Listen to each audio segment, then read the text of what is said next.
নমস্কার বন্ধুরা, আমি সুশোভন আর আপনারা দেখছেন আপনাদের প্রিয় চ্যানেল অদ্ভুত অথচ বাস্তব। আজকের এপিসোডটি কোনো সাধারণ নিউজ বুলেটিন নয়। আজ আমরা দাঁড়িয়ে আছি পৃথিবীর ইতিহাসের এমন এক মোড়ে যেখানে বিশ্ব মানচিত্র এবং বিশ্ব অর্থনীতি চিরতরে বদলে যেতে পারে। ডোনাল্ড ট্রাম্পের একটি নির্দেশে মধ্যপ্রাচ্যের আগুন আজ দাবানলের রূপ নিয়েছে। বন্ধুরা, উইকেন্ড শুরু হতেই কি তবে তৃতীয় বিশ্বযুদ্ধের দামামা বেজে উঠল? ঠিক যখন শুক্রবার রাতে গ্লোবাল মার্কেট বন্ধ হলো, তার মাত্র 2 ঘন্টার মাথায় ডোনাল্ড ট্রাম্প ইরানের সবথেকে মূল্যবান কৌশলগত সম্পত্তি খার্গ আইসল্যান্ডের ওপর এক বিধ্বংসী হামলা চালালেন, যেখানে 99% সামরিক বিশেষজ্ঞের ধারণা ছিল যে আমেরিকা ইরানের তেলের ওপর হামলা করবে। সেখানে ট্রাম্প এক অবিশ্বাস্য এবং অভাবনীয় চাল চেলেছেন।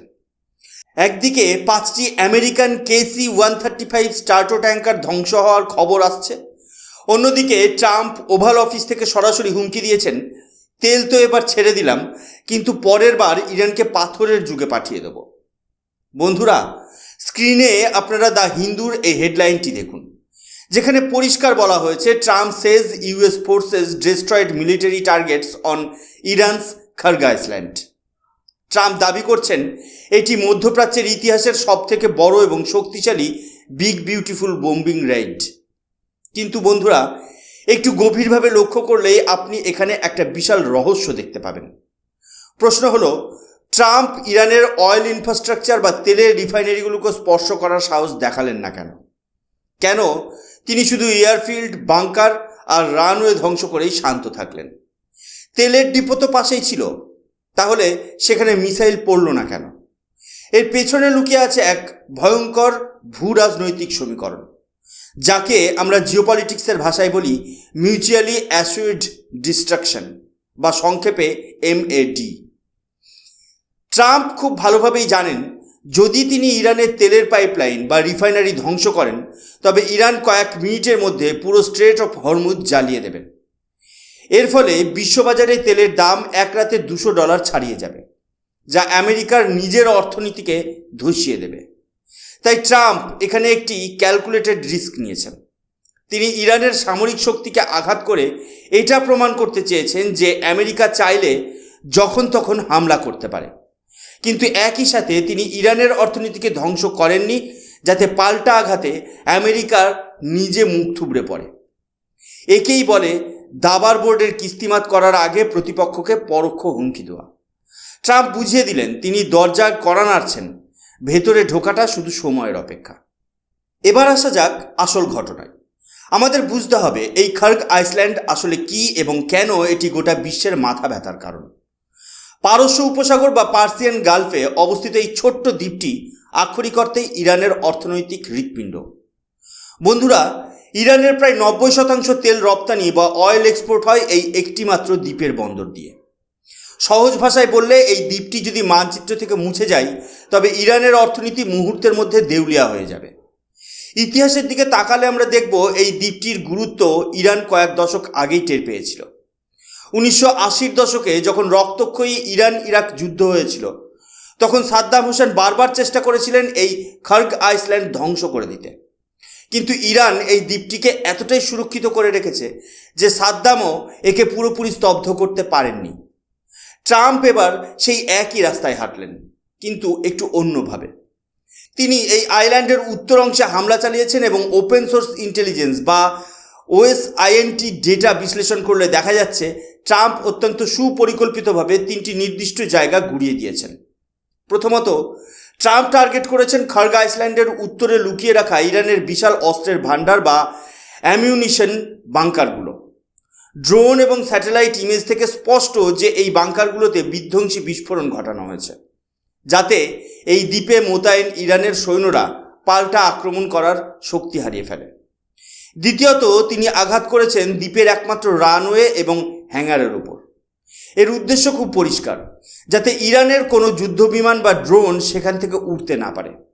অর্থাৎ আইল্যান্ডটিকে রক্ষা করার জন্য যে এয়ার কভার দরকার ছিল, ট্রাম্প সেটাকে শুরুতেই পঙ্গু করে দিয়েছেন। এবং সবশেষে ট্রাম্পের মিসাইলগুলো আঘাত করেছে ইরানের কমান্ড এবং কন্ট্রোল সেন্টারে। সেখানকার রেডার এবং কমিউনিকেশন টাওয়ারগুলো এখন কেবল ধ্বংসস্তূপ। অর্থাৎ ইরান এখানে চাইলেও মূল ভূখণ্ডের সাথে এই দ্বীপের যোগাযোগ রক্ষা করতে পারছে না। বন্ধুরা, এই হামলার পর ডোনাল্ড ট্রাম্প তার সোশ্যাল মিডিয়া প্ল্যাটফর্মে লিখেছেন, I am a very dissent man, অর্থাৎ তিনি খুব ভদ্রলোক, তাই তিনি নাকি ইরানের তেলের পরিকাঠামো বা অয়েল জেটিস ধ্বংস করেননি।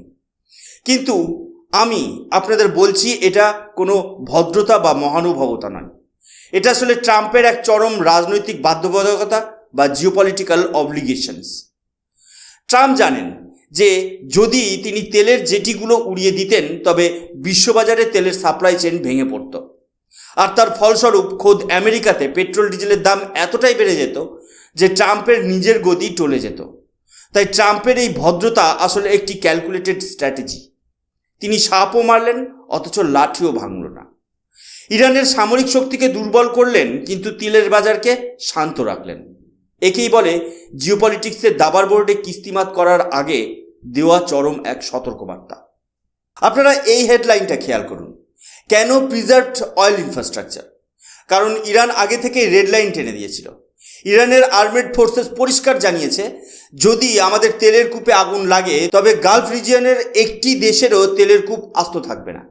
এখানেই শুরু হয় মিউচুয়ালি অ্যাসিওর্ড ডিস্ট্রাকশন। ইরান যদি রিটালিয়েট করে তবে তারা শুধু সৌদি আরব, ইউএই এবং ওমানের সমস্ত এনার্জি ইনফ্রাস্ট্রাকচার গড়িয়ে দেবে। শুধু তেল নয়, ইরান টার্গেট করবে ডিজেলিয়েন্স প্ল্যান্টস। আপনারা কি জানেন এই দেশগুলো জল কোথায় পায়? সমুদ্রের নোনা জলকে তারা এই প্ল্যান্টে পরিশোধন করে খায়। যদি ইরান এগুলোকে ধ্বংস করে দেয় তবে এই দেশগুলোতে খাওয়ার জল পর্যন্ত থাকবে না। 100 বছর আগে এই শেখদের পূর্বপুরুষরা যেভাবে মরুভূমিতে উট চড়াতেন, আধুনিক শেখদেরও ঠিক সেই অবস্থায় ফিরে যেতে হবে। ট্রাম্প খুব ভালো করে জানেন যে সৌদির তেলের খনিগুলোতে হামলা হলে সারা বিশ্বে গ্লোবাল রিসেশন বা চরম মন্দা নেমে আসবে। তেলের দাম হবে প্রতি ব্যারেল $200 বেশি। বন্ধুরা, ট্রাম্পের এই আগ্রাসনের পেছনে আরেকটি কারণ ছিল ক্রোধ। এই স্ক্রিনশটটি দেখুন।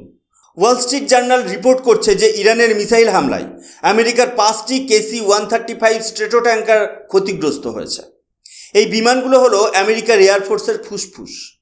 এগুলো মাঝ আকাশে যুদ্ধ বিমানকে জ্বালানি সরবরাহ করে। একদিকে ইরাকে আমেরিকার সেনার মৃত্যু, অন্যদিকে সৌদি আরবে তাদের দামি যুদ্ধ বিমানের ক্ষতি। আমেরিকা রীতিমতো ব্যাকফুটে। ট্রাম্পকে কিছু একটা করে নিজের ক্ষমতা বা মিলিটারি সুপ্রিমেসি দেখাতে হবে, তাই খার্গ আইল্যান্ডে এই বড় হামলা। কিন্তু ট্রাম্প এখানেও একটি ফিনান্সিয়াল মুভ খেলেছেন। তিনি শুক্রবার বাজার বন্ধ হওয়া পর্যন্ত অপেক্ষা করেছেন, যাতে শনি রবিবার তেলের বাজার হুট করে অস্থির না হয়ে পড়ে। এবার আপনাদের একটি বিশেষ তথ্য দিই, যা অনেক মিডিয়া বলছে না। বিখ্যাত এনার্জি অ্যানালিস্ট অ্যানাস আহিজিস এর মতে খার্গ আইল্যান্ড ধ্বংস হলেও ইরানের তেল রপ্তানি পুরোপুরি বন্ধ হবে না। কেন? কারণ 2019 থেকে 2022 সালের মধ্যে ইরান খার্গ আইল্যান্ড ছাড়াই তেল বিক্রি করেছিল। চীনের সাহায্যে ইরান একটি বিশাল network of pipeline and ports তৈরি করেছে, যা হরমুজ প্রণালীকে বাইপাস করে সরাসরি ওমান সাগরে গিয়ে মেশে। একে বলা হয় গোরে জাস্ক পাইপলাইন। অর্থাৎ ইরান এখন ট্রাম্পের এই হুমকির জন্য পুরোপুরি প্রস্তুত। ইরান জানে যে আমেরিকা তাদের অর্থনীতির উপর হামলা করবেই, তাই তারা বিকল্প রাস্তা তৈরি করে রেখেছে। তাহলে এখন প্রশ্ন হলো, যুদ্ধ কি এখানেই থেমে যাবে? ট্রাম্প চাইছেন সিজফায়ার বা যুদ্ধবিরতি। তিনি ইরানকে বলছেন হাতিয়ার ফেলে দাও, অর্থনীতি বাঁচাও। কিন্তু ইরান বলছে আমরা তো লড়াই শুরুই করিনি। আমেরিকার বন্ধু হওয়া যে কত বড় বিপদ তা আজ সৌদি আরব এবং ইউএই মর্মে মর্মে টের পাচ্ছে। তাদের ভবিষ্যৎ আজ ট্রাম্পের একটি টুইট এবং ইরানের একটি ড্রোন হামলার উপর নির্ভর করছে। তেলের অর্থনীতি যদি ধসে যায় তবে মধ্যপ্রাচ্যের এই গ্ল্যামার, এত বড় বড় অট্টালিকা সব ধুলোয় মিশে যাবে। বন্ধুরা, আপনাদের কি মনে হয়, ট্রাম্প কি শেষ পর্যন্ত তেলের পরিকাঠামো ধ্বংস করার ঝুঁকি নেবেন, নাকি ইরান তার মিসাইল ক্যাপাসিটি দিয়ে আমেরিকাকে পিছু হটতে বাধ্য করবে? কমেন্ট সেকশনে আপনাদের মতামত জানান। ভিডিওটি ভালো লাগলে লাইক করুন এবং শেয়ার করুন। এই ধরনের গভীর ভূরাজনৈতিক বিশ্লেষণ বা জিওপলিটিক্যাল অ্যানালিসিস পেতে অদ্ভুত অথচ বাস্তব চ্যানেলটিকে সাবস্ক্রাইব করে বেল আইকনটি অবশ্যই চেপে দেবেন। আমি সুশোভন আজকের মতো বিদায় নিচ্ছি। দেখা হচ্ছে পরের ভিডিওতে। জয় হিন্দ, বন্দে মাতরম, ভারত মাতা কি জয়।